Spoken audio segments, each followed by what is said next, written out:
الذین هم عن صلاتهم ساهون، کسانی که گاه نماز میخوانند گاه نمیخوانند، کسانی که نماز در وقتش نمیخوانند،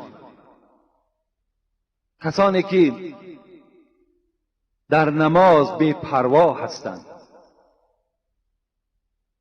کسانی که روز نماز ترک میکنند لیکن بیگاهی قضا میخوانندش، بیگاه قضا میخوانندش. انا همین ویل برای اونهاست، برای کسایی که در نماز بی پروا هستند، برای کسایی که نماز قضا میکنند، برای کسانی که نماز از وقتش گذرانیده بد میخوانند، اینها را خداوند ویل گفت. من ترک صلاة حتی مضى وقتها ثم قضى عذب في النار حقبا. با حدیث خوب توجه کنید. رسول اکرم میگوید کسی که در دنیا نماز ترک میکند ثم قضا، بعد بیگاه که شد قضایی میخوانش، عذب فی النار حقبا، این گونه انسان خداوند در روز قیامت یک حقب عذاب میکرده است. از پیغمبری خدا پرسیدند حقب چیست؟ حضرت گفتند 80 سنه. برای یک نمازی که وی قضا کرده است، برای یک نمازی که وی در وقتش بی پروایی کرده است، خداوند در قیامت 80 سال عذابش میکرده است. الحق 80 سنه. پیغمبر گفتند 80 سال برای یک نماز قضا کرده خداوند عذاب میداده است. السنه، باز رسول اکرم دوام دادند، السنه 360 یوما. یک سال پیغمبر خدا گفت میدانین که 360 روز است، لیکن حضرت گفتند روزهای قیامت گفتند یک روزش 1000 سال این دنیا را برابر می شود. یک روز قیامت برابر 1000 سال این دنیاست. در کتاب در زیر همین حدیث صاحب کتاب خود رقم مانده است. گفته است برادرای عزیز، گفته است بیدار شوین که برای آدمی که نمازش را قضا میکند، برای آدمی که در وقتش نمازش نمیخواند، کار دنیایی برای او با ذوق شوق پیدا می شود و نماز بعدا میخواند، حضرت گفتند 80 را به 360 ضرب کنید و بعدا حاصل این به 1000 ضرب کنید، در آخر برآوردن رقمش 28800 سال برای یک نماز قضا عذاب کرده میشه. 28,800,000 سال. گفتن برای یک نمازی که انسان بی پروایانه قضا میکنه. پس وای به حال بی نماز. وقتی آدمی که در نماز اینقدر بی پروا باشد، قضا خواند، 1000 عذرهای بی معنی را پیش میارد، لباسم بی نماز است، کار مشکل است، آب طهارت نیست، وقت خنک است، بعدا میخوانیمش. وقتی که اینقدر سالی دراز برای عذاب باشد، پس وای به آدمی که در دنیا بی نماز از دنیا میگذرد، وای به حالش. چه عذابی سخت دردناک برای او منتظر است. البته آگاه باشین که هر چیزی که در دنیا شما کاری دید، حاصل وی در قیامت همون گونه میبردارین. حضرت لقمان حکایه میکنن که بار مولاش گفت که لقمان گفت امسال گفت برای من جو بکار، جو. حضرت رفته در زمین کنجید پرتافتند. وقتی که حاصل شد، حضرت کنجید را درآویدند و نزد مولا بردند و گفتند، مولا گفتند حاصل برداشته شد. حضرت آمدن نگاه کردند مولای لقمان که خوابچه ها پر از کنجید است. گفت من بر شما نگفته بودم که برای من امسال جو کارید. حضرت لقمان گفتند من تصور کردم که اگر کنجید در زمین پرتافته شود شاید که حاصل جو شود. این مولا گفتند تو ابله بودی، تو به عقل بوده ای. نخواد که کنجد در زمین پرتافته شود و حاصل جو برداشته شود. گفتن من ابله نیستم، بلکه شما ابله هستید. زیرا که چگونه که شما گناه میکنید و باز دائم در زبان شما این است که من فردا وارد جنت میشوم، من هم تصور کردم که اگر کنجد پرتافته شود شاید که حاصل جو گردد. یعنی وقتی که انسان گناه میکند، بینمازی میکند، باز امروز در بین ما و شما یک شعار است، همین دل تازه باشد. این نماز، این عبادت، این مسجد، ولی بعضی دخترهای هستن که خدا برکتشان دهد که مثال سطرها دارن، با بعضی زنهای دیگر اونها را با مذاق میکنن، همین سرتم کشاده هم که باشد دل تازه باشد. این شعار، این شعاری ابلهی، این شعار یهودی در تمام مردم ما و شما بی نهایت پریشان شده است. هر عملی که ما و شما میکنیم در نزد پروردگار همان عمل را ما و شما منتظر باشید. و از همه چیز مهم برای ما و شما امروز نماز است.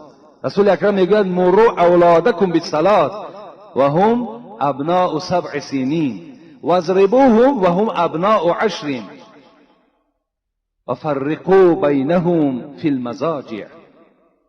به همه شما امر میکند پیغمبر، تمام پدرهایی که فرزندهای نرینه و مادینه داریم، دختر داریم، بچه داریم، پیغمبر خدا میگوید ای مردها، ای پدرها، ای مادرها، فرزندهاتان در 7 سالگی نماز خوان کنید. پدرهای عزیز، فقط نماز در ذمه شما فرض نیست، یا این مسئولیت خیلی کلانی هست که شما از پشت این فرزندها در نزد پروردگار جوابگر هستین. دخترها و بچه ها را امر به نماز کنین. پیغمبر امر دارد مروا اولادکم، امر کنید فرزندهاتون. سحر که خود خیستی بیدارش کن، دلت باوی نسوزد، بیدارش کن. 7 سالگی در رسول اکرم گفتن امر به نمازش کنین. واضربوهم و هم ابناء 10. وقتی 10 ساله شد و این فرزند تو نماز نخواند و یا لط کوب کن، وی را بزن که وی در نماز قائم شود. و فرقوا بینهم فی المضاجع، در 10 سالگی جاگه خوابشان جدا کنید. یعنی جاگه خوابی که اگر همراه شما باشند و ها را در دیگر خانه برین. اگر دختر و بچه یک جا خواب باشد جاگه های خوابشان جدا کنید. گفتم پیغمبر کاری کنید که این فرزندها هم در آخرت دامنگیر شما نشوند. این است باب بی نماز. این است کسانی بی سعادتی که در دنیا نماز نمیخوانند. یعنی این گونه وعیدها و این گونه عذابها برای هر کدام او چی هست؟ منتظر است. خوش به حال همون برادرانی که یعنی به هیچ حالت نظر نمیکنند، دائم با نماز هستند. فقط در آخر من به شما یک حدیثی را خبر میدهم که فکر میکنم خیلی باید تأثیر کننده باشد و خیلی باید که شما را از خواب بیدار کند، که حدیث است از پیغمبری خدا که من احرق 70 مصحفا، اگر در بین شما یک نفر پیدا شود و 70 دانه قرآن را در آتش بسوزاند. البته ما و شما چی گناهی وزنینی هست و چی جمله مشکلی هست که انسان باید تلفظ کرده نمیتواند. اگر شخص در بین ما و شما پیدا شود که 70 قرآن را سوزاند، قرآن خطا خواندنش گناه است، قرآن بی طهارت قپیدنش گناه است، اینها وقتی گناه باشد پس سوزاندن او را شما تصور کنید که چند قدر گناه است. وقتی سخن خدا را تو در آتش بی پروایانه می سوزانی. من احرق 70 مصحفا، کسی که اگر 70 قرآن را در آتش بسوزاند، و قتل 70 نبیا، اگر کسی که بعد این 70 دانه قرآن سوزاندن باز قرار نگرفت و 70 پیغمبر را به دست خودش قتل کرد.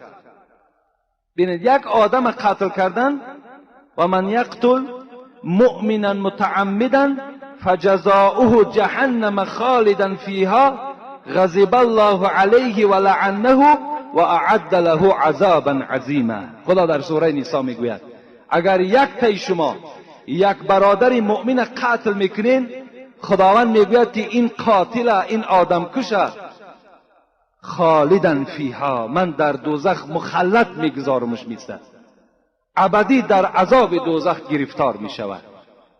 و لعنه، من لعنت خودم به این قاتل میرسانم و غضب خودم را بالای این قاتل میرسانم. و برای آمدن این قاتل در دوزخ چه عذابهای گوناگون منتظر هست.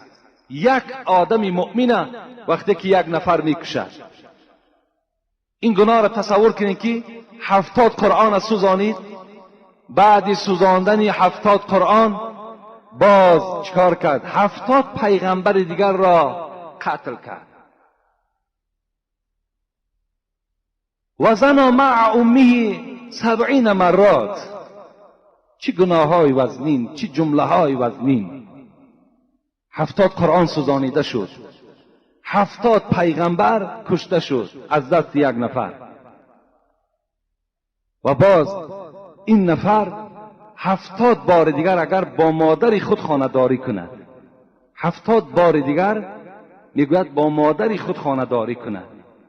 در دوام چی گفتند پیغمبر خدا؟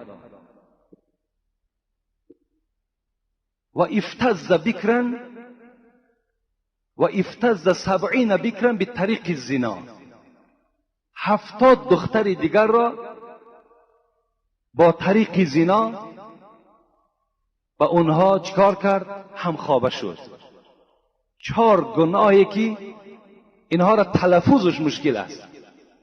گناه اینها دیگر حساب ندارد.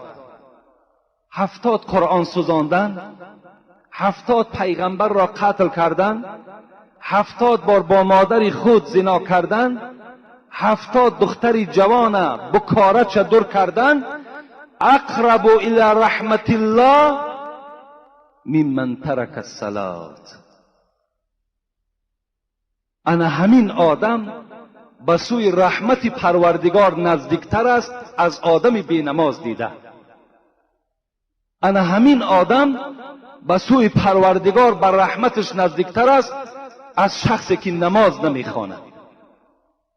تصور کنین گناه را ببینید. 70 قرآن میسوزانی، 70 پیغمبر قتل میکنی، 70 بار مادر خود قتل زنا میکنی، 70 دختر قتل زنا میکنی، باز بر رحمت پروردگار تو نزدیکتر بود از شخصی که نماز نمیخواند. از این دیگر گناه مشکل برای آدم بی نماز نیست. اگر کسی که بی نماز است و این صدای ما را میشنود و اگر این سخن پیغمبر برای وی تأثیر بخش باشد، باید که برای گناه های پیشینه خود گریه کند، برای گناه های پیشینه خود غمگین شود و در حال تعلیم نماز گرفته نماز ادا کند. این حالت در بندگی او در نزد پروردگار ظاهر می شود.